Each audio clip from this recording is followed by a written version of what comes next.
My next guest is one of the stars of a new film called Midnight Clear. Please welcome Arye Gross, folks. Arye!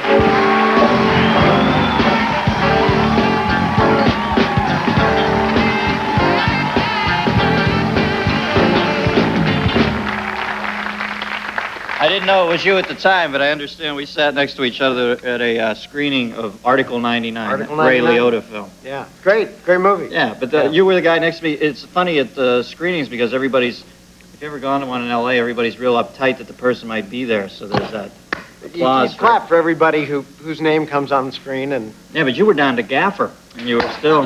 You know, I think everybody needs to be recognized, and... It was sweet of you, but I think I looked over and said, enough of that clapping crap. I was doing my part. Was I a bad guy? No, you gave me a little perspective.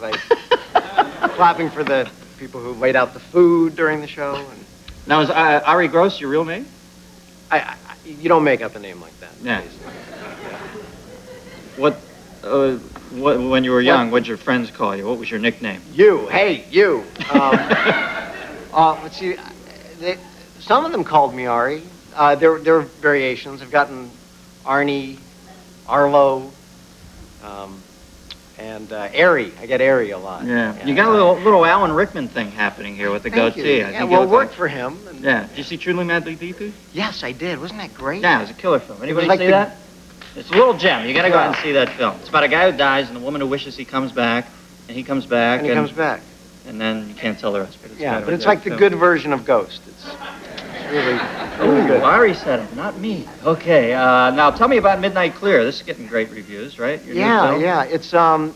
It's a movie that is set during World War II, at the end of 1944, and there are 6 young American GIs who are in the middle of the Ardennes, just before the beginning of the Battle of the Bulge. And we're supposed to look for enemy activity, and we meet these German soldiers, and we're a little freaked out by it. And who's your character amongst these soldiers? What do you play there? I play a character named Stan Schutzer, he's the one Jewish soldier in the group. Mm-hmm. And at the beginning of the story, he really is anxious to kill Germans, highly motivated. And we meet these German soldiers, and they're not as threatening as we might think they would be. And so I come up with an idea of how to kind of negotiate with them. Yeah, and we have a little clip from this, I understand? Yep. Okay, this is Midnight Clear, Arye Gross. I got wet working out a little surprise for our Teutonic friends. What, a trap? Built a snowman. Right where we dropped our stuff. I used pine needles for a mustache, and then a branch, like an arm, giving the Nazi salute. I even put a few pine branches over one eye. It's not a bad resemblance. Jesus, Stan. They could have come up from behind you, made a few well-placed critical comments, and one more ventilated whiz kid. Now, did you... It looked like... Is that prop snow, or were you freezing your tuchus off there? It was pretty cold. We shot on a ranch just outside of Park City, Utah, in the middle of winter, and we were running through hip-deep snow all day. And yeah, it's beautiful up there, but I imagine when you're shooting, it must be really arduous to go out in the snow every day for hours on end. Yeah, it is, but at the time, the Gulf War was going on. We finished it just over a year ago. So we'd shoot all day, and then go back to the hotel and watch this thing that was happening. Kick back, unwind with a war. Little CNN. What else did you do for diversion up there? Anything else?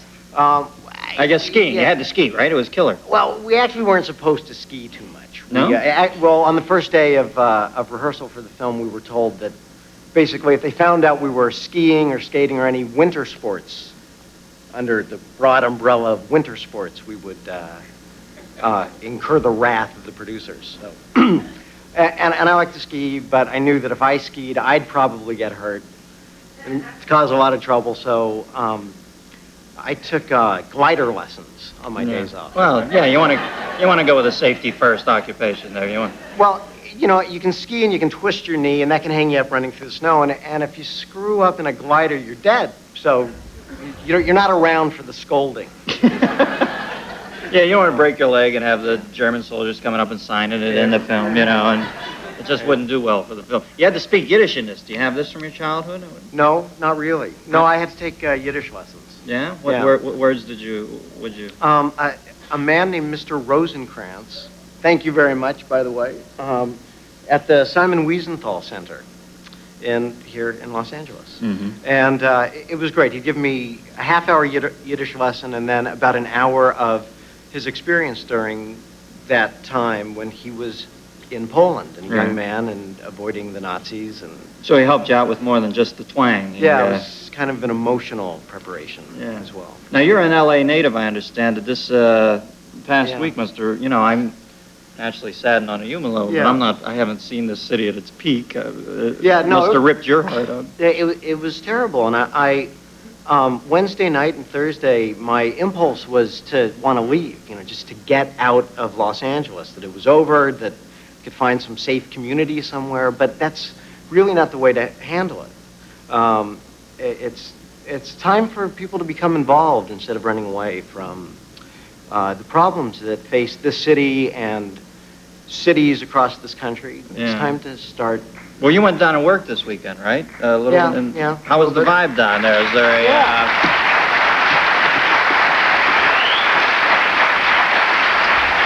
How's the... I wasn't trying to, you know, deny your applause, but it seems like sometimes we say these things, and it just seems like that's the way it should be. It shouldn't even be applauded. We should all obviously understand it should be like that. How was the vibe down there? Is there camaraderie now, or...? It was great. I mean, personally, I went down there for not just altruistic reasons, but I also had to make myself feel a little better about living in Los Angeles. Get back on the horse. And the vibe was great, and it's very hopeful, and there are dozens of ways that people can affect change. People can go out and vote, which we rarely do, and this is an important time to vote. Yeah, it's like down to 30%, isn't it? Yeah. Or something? So people can go out and donate food and try and help rebuild the community and address some of the root problems, and know that it's not just the verdict, it's 20 years of things, 30 years of things. It's 12 years of... Right. Yeah, there's a long... of an administration that has kind of ignored these things. All right, Ari. Well, I'm going to try to vote, but I'll probably be too busy seeing Midnight Clear. But thanks for coming on. Good to meet you. Arye Gross, folks. We'll be right back after this.